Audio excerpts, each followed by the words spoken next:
अलोपीदीन ने जिस सहारे को चट्टान समझ रखा था, कौन सा सहारा? धन का सहारा, वह पैरों के नीचे से खिसकता हुआ मालूम हुआ। स्वाभिमान और धन ऐश्वर्य को कड़ी चोट लगी, किंतु अभी तक धन की सांख्यिक शक्ति पर पूरा भरोसा था कि मैं अगर धन बढ़ा दूंगा, ज़्यादा से ज़्यादा धन दूंगा तो ये पिघल जाएंगे, ये मुझे मेरा काम करने देंगे। अपने मुख्तार से बोले, लाला जी 1,000 के नोट बाबू साहब को भेंट करो, आप इस समय भूखे सिंह हो रहे हैं। वंशीधर ने गरम होकर कहा, गरम होकर मतलब गुस्से से कहा, 1,000 नहीं 1,00,000 भी मुझे सच्चे मार्ग से नहीं हटा सकते। धर्म की इस बुद्धिहीन दृढ़ता और देव दुर्लभ त्याग पर मन बहुत झुंझलाया। अब दोनों शक्तियों में संग्राम होने लगा। कौन कौन सी दोनों शक्तियां? धन का प्रतीक कौन? अलोपीदीन, और धर्म का प्रतीक मुंशी वंशीधर। धन ने उछल उछल कर आक्रमण करने शुरू किए। 1 से 5, 5 से 10, 10 से 15 और 15 से 20,000 तक नौबत पहुंची, किंतु धर्म अलौकिक वीरता के साथ इस बहुसंख्यक सेना के सम्मुख अकेला पर्वत की भांति अटल अविचलित खड़ा था। क्या था? कि धर्म अपने उस पर अडिग था कि नहीं, मैं रिश्वत नहीं लूँगा और अपने धर्म का पालन करूँगा। कौन था धर्म का प्रतीक? वंशीधर। अलोपीदीन निराश होकर बोले, अब इससे अधिक मेरा साहस नहीं है, आगे आपको अधिकार है, मतलब अब इससे ज़्यादा मैं नहीं दे सकता, आपको अधिकार है, आप कुछ भी कर सकते हैं। वंशीधर ने अपने जमादार को ललकारा। बदलू सिंह मन में दरोगा जी को गालियां देता हुआ पंडित अलोपीदीन की ओर बढ़ा और पंडित घबराकर 2-3 कदम पीछे हट गए, क्योंकि ऐसा अपमान उनका जीवन में कभी नहीं हुआ था। अत्यंत दीनता से बोले, बाबू साहब ईश्वर के लिए मुझ पर दया कीजिए, मैं 25,000 पर निपटारा करने को तैयार हूँ। उस समय में जब ये कहानी लिखी गई होगी तब 25,000 रुपये का कितना मूल्य होगा? असंभव बात है। 30,000 पर किसी तरह भी संभव नहीं। क्या 40,000 पर भी नहीं? 40,000 नहीं, 40 लाख पर भी असंभव है। बदलू सिंह, इस आदमी को अभी हिरासत में ले लो, अब मैं एक शब्द भी नहीं सुनना चाहता। ऐसा किसने कहा? वंशीधर ने। धर्म ने धन को पैरों तले कुचल डाला, मतलब रिश्वत को अस्वीकार कर दिया। अलोपीदीन ने हष्ट-पुष्ट मनुष्य को हथकड़ियां लिए हुए अपनी तरफ आते देखा। चारों ओर निराश और कातर दृष्टि से देखने लगे। इसके बाद एकाएक मूर्छित होकर गिर पड़े। दुनिया, अब देखो क्या हुआ, अलोपीदीन की बात नहीं मानी गई और उनको ऐसा लगा कि अब मुझे गिरफ्तार कर लिया जाएगा, तो मूर्छित हो गए वो। अब देखिए दुनिया की बातें देखिए। दुनिया सोती थी पर दुनिया की जीभ जागती थी। दुनिया सोती थी मतलब दुनिया चुप रहती है वैसे, और जब भी कोई घटना हो जाती है तो बातें करने में कोई कसर नहीं छोड़ती। सवेरे देखिए तो बालक वृद्ध सबके मुंह से यही बात सुनाई देती थी।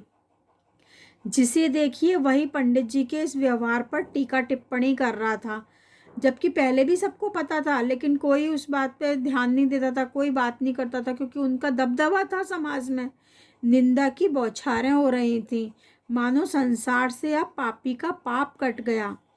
पानी को दूध के नाम से बेचने वाला ग्वाला, कल्पित रोजनामचे भरने वाले अधिकारी वर्ग, रेल में बिना टिकट सफ़र करने वाले बाबू लोग, जाली दस्तावेज बनाने वाले सेठ और साहूकार, यह सबके सब देवताओं की भांति गर्दनें चला रहे थे।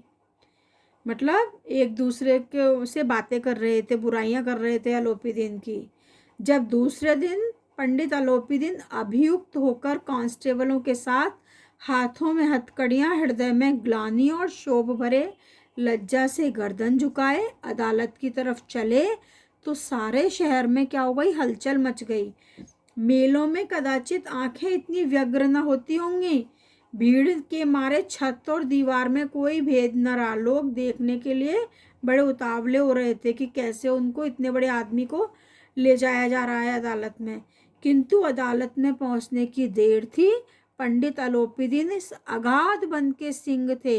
ये जो समाज को अगाध वन की संज्ञा दे दी गई, बड़े से वन की, और जैसे शेर राजा होता है जंगल का, वैसे ही समाज में बहुत धन होने के कारण उनकी मर्जी से यहाँ शासन चलता था। अधिकारी वर्ग उनके भक्त थे, अमले उनके सेवक और वकील मुख्तार उनके आज्ञा पालक थे। और अर्दली, चपरासी और चौकीदार तो उनके बिना माल के गुलाम थे। उन्हें देखते ही लोग चारों तरफ से लोग दौड़े। सभी लोग विस्मित हो रहे थे, इसलिए नहीं कि अलोपीदीन ने क्यों यह कर्म किया, बल्कि इसलिए वह कानून के पंजे में कैसे आए। इतना बड़ा आदमी, इतना धनवान आदमी, ऐसा मनुष्य जिसके पास असाध्य साधन करने वाला धन और अनन्य वाचालता हो, वह क्यों कानून के पंजे में आए। प्रत्येक मनुष्य उनसे सहानुभूति प्रकट करता था। बड़ी तत्परता से इस आक्रमण को रोकने के निमित्त वकीलों की एक सेना तैयार की गई, क्योंकि उनके पास तो अपार धन था, तो उन्होंने अच्छे से अच्छे वकील किए। न्याय के मैदान में धर्म और धन का युद्ध ठन गया। वंशीधर चुपचाप खड़े थे। उनके पास सत्य के सिवा कोई बल नहीं था, न स्पष्ट भाषण के अतिरिक्त कोई शस्त्र। गवाह थे किंतु लोभ से डामाडोल। यहाँ तक कि मुंशी जी को न्याय भी अपनी ओर से कुछ खिंचा हुआ दिख पड़ता था, और वह न्याय का दरबार था, परंतु उसके कर्मचारियों पर पक्षपात का नशा छाया हुआ था। किसके पक्ष में जाना चाहते थे वो? अलोपीदीन के। किंतु पक्षपात का और न्याय का क्या मेल? जहाँ पक्षपात हो वहाँ न्याय की कल्पना भी नहीं की जा सकती ना। मुकदमा शीघ्र ही समाप्त हो गया। डिप्टी मजिस्ट्रेट ने अपनी तजवीज़ में लिखा, पंडित अलोपीदीन के विरुद्ध दिए गए प्रमाण निर्मूल और भ्रमात्मक है, क्योंकि गवाही नहीं थे मुंशी वंशीधर के पास। कोई उनके खिलाफ बोलना नहीं चाहता था। किसके? अलोपीदीन के। वह एक बड़े भारी आदमी है। यह बात कल्पना के बाहर है कि उन्होंने थोड़े लाभ के लिए ऐसा दुस्साहस किया हो। यद्यपि नमक के दरोगा मुंशी वंशीधर का अधिक दोष नहीं है, लेकिन यह बड़े खेद की बात है, खेद मतलब दुख की बात है, कि उसकी उद्दंडता और विचारहीनता, बिना सोचे समझे किसी कार्य को करने के कारण एक भले मनुष्य को कष्ट झेलना पड़ा। हम प्रसन्न हैं कि वह अपने काम में सजग और सचेत रहता है, किंतु नमक से मुकदमे की बढ़ी हुई नमक हलाली ने उसके विवेक और बुद्धि को भ्रष्ट कर दिया, और भविष्य में उसे होशियार रहना चाहिए। हिदायत किसको मिल गई? वंशीधर को ही मिल गई, और अलोपीदीन बरी हो गए। वकीलों ने यह फैसला सुना और उछल पड़े। पंडित अलोपीदीन मुस्कुराते हुए बाहर निकले। स्वजन बांधवों ने रुपयों की लूट की, रुपये लुटाए। उदारता का सागर उमड़ पड़ा। उसकी लहरों ने अदालत की नींव तक हिला दी।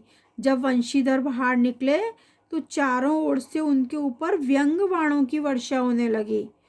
किसके ऊपर? वंशीधर के ऊपर, के बड़े चले थे न्याय करवाने, है ना। चपरासियों ने झुक झुक कर सलाम किए, किंतु इस समय एक एक कटुवाक्य, एक एक संकेत उनकी गर्वाग्नि को प्रज्वलित कर रहा था। जो गर्व की अग्नि थी उसको जला रहा था। वो उनको अपमान महसूस हो रहा था। किसको? वंशीधर को, क्योंकि वे तो सही थे। अब पूरा सिस्टम ही रिश्वतखोर है, तो वो क्या करें। कदाचित इस मुकदमे में सफल होकर वह इस तरह करते हुए न चलते। आज उन्हें संसार का एक खेदजनक विचित्र अनुभव हुआ कि संसार कैसा है। न्याय और विद्वता, लंबी चौड़ी उपाधियां, बड़ी बड़ी दाढ़ियां और ढीले चोगे एक भी सच्चे आदर के पात्र नहीं है। यह उनकी समझ में आ गया। वंशीधर ने धन से बैर मोल लिया था। धन किसका? धन का प्रतीक यहाँ कौन है? पंडित अलोपीदीन। उसका मूल्य चुकाना अनिवार्य था। कठिनता से एक सप्ताह ही बीता होगा कि मुअत्तली का परवाना आ पहुंचा। क्या परवाना आया? देखिए, कार्यपरायणता का दंड उन्हें मिला। बेचारे भग्न हृदय मतलब जले हुए दिल से, शोक और खेद से व्यथित घर को चले। बड़े मुंशी जी तो पहले ही से ही कुड़बुड़ा रहे थे, गुस्सा कर रहे थे। चलते चलते इस लड़के को समझाया था, लेकिन इसने एक न सुनी, सब मनमानी करता है। हम तो कलवार और कसाई के तगादे से हैं, बुढ़ापे में भगत बनकर बैठे, और वहाँ बस वही सूखी तनख्वाह। हमने भी नौकरी की है और कोई ओहदेदार नहीं थे, कोई बड़े पद पर नहीं थे, लेकिन काम किया, दिल खोल कर किया। आप ईमानदार बनने चले हैं। घर में चाहे अंधेरा हो, मस्जिद में अवश्य दिया जलाएंगे। ये मुहावरा है। खेद ऐसी समझ पर पढ़ना लिखना सब अकारत गया। इसके थोड़े ही दिनों के बाद जब मुंशी वंशीधर इस दुरावस्था में घर पहुंचे और बूढ़े पिताजी ने समाचार सुना तो सिर पीट लिया। अब पहले ही वो तो गुस्सा कर रहे थे, लेकिन जब उन्हें पता चला कि उनको नौकरी से हटा दिया गया है तो उन्होंने अपना सिर पीट लिया, मतलब बहुत ज़्यादा परेशान हो गए। बोले जी चाहता है कि तुम्हारा और अपना सिर फोड़ लूँ। बहुत देर तक पछता पछता कर हाथ मलते रहे। क्रोध में कुछ कठोर बातें भी कहीं, और यदि वंशीधर वहाँ से टल न जाते, मतलब चले नहीं जाते, तो अवश्य ही यह क्रोध विकट रूप धारण करता। वृद्धा माता को भी दुख हुआ। जगन्नाथ और रामेश्वर की कामनाएं मिट्टी में मिल गईं। जो उनकी बूढ़ी माता थी वो सोच रही थी अब बेटा खूब कमाएगा तो मैं तीर्थ यात्रा कराऊंगी, जगन्नाथ भगवान जगन्नाथ के जाऊंगी दर्शन करने, रामेश्वर की यात्रा पर जाऊंगी। ये भी उनकी कामनाएं क्या हुई, कामनाएं मतलब इच्छाएं मिट्टी में मिल गई, क्योंकि अब उनको नौकरी से हटा दिया गया। पत्नी ने तो कई दिनों तक उनसे सीधे मुंह बात तक नहीं की। इसी प्रकार एक सप्ताह और बीत गया। संध्या का समय था। बूढ़े मुंशी जी बैठे राम नाम की माला जप रहे थे। इसी समय उनके द्वार पर सजा हुआ रथ आकर रुका। हरे और गुलाबी पर्दे, पछइये बैलों की जोड़ी। अब क्या हुआ, उनकी गर्दनों पर नीले धागे और सींग पीतल से जड़ी हुई। कई नौकरों की लाठियां कंधों पर रखे साथ थे। मुंशी जी अगवानी को दौड़े। देखो, करीब उनको नौकरी छूटे एक ही सप्ताह बीता। शाम के समय क्या हुआ, जो बूढ़े मुंशी जी थे, वंशीधर जी के पिताजी, वो राम नाम की माला जप रहे थे। उस समय उनके दरवाजे पर एक सजा हुआ रथ आया। उसमें पर्दे लगे हुए थे हरे और गुलाबी कलर के, और जो उसमें बैल जुते हुए थे, बैलों की जाति थी पछैया बैल, पश्चिम के बैल थे। उनकी गर्दनों में नीले धागे बंधे हुए थे और सींगों पर पीतल जड़ा हुआ था, पीतल की कैप जैसी लगी थी। और जो उनके नौकर थे उनके पास लाठियां थी जो भी कंधों पर रखे हुए थे। बूढ़े मुंशी जी जो थे बड़े अगवानी को दौड़े, उनका स्वागत करने के लिए दौड़े। देखा तो पंडित आलोपी दीन है।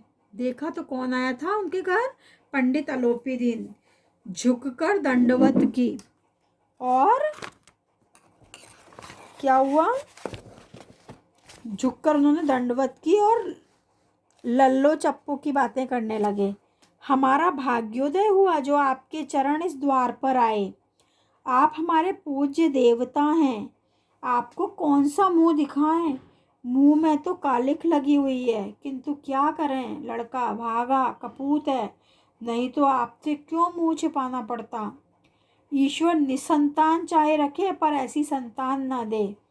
क्या किया उन्होंने, पंडित आलोपी दीन के सामने अपने बेटे वंशीधर को बुरा भला कहा। तो आलोपी दीन ने कहा नहीं भाई साहब, ऐसा ना कीजिए, कहिए। मुंशी जी ने चकित होकर कहा, ऐसी संतान को और क्या कहूँ। आलोपी दीन ने वात्सल्यपूर्ण मतलब वात्सल्य कौन सा भाव होता है, जो बड़े लोग बच्चों को प्यार करते हैं, उस भाव को वात्सल्य भाव कहते हैं। आलोपी दीन ने वात्सल्यपूर्ण स्वर में कहा, कुल तिलक और पुरुषों की कीर्ति उज्जवल करने वाले संसार में ऐसे कितने धर्मपरायण मनुष्य हैं जो धर्म पर अपना सब कुछ अर्पण कर सकें। क्या बोले आलोपी दीन कि इतने बड़े संसार में कितने धर्म का पालन करने वाले मनुष्य हैं जो कि धर्म पर अपना सब कुछ त्याग दें, सब कुछ अर्पण कर दें। ऐसे लोग विरले ही होते हैं, संसार में कम ही मिलते हैं। ऐसे पुत्र के आप पिता हो। अब इसके आगे का अपन अगली क्लास में पढ़ेंगे। ओके, ध्यान से पढ़िएगा आप लोग। Thank you.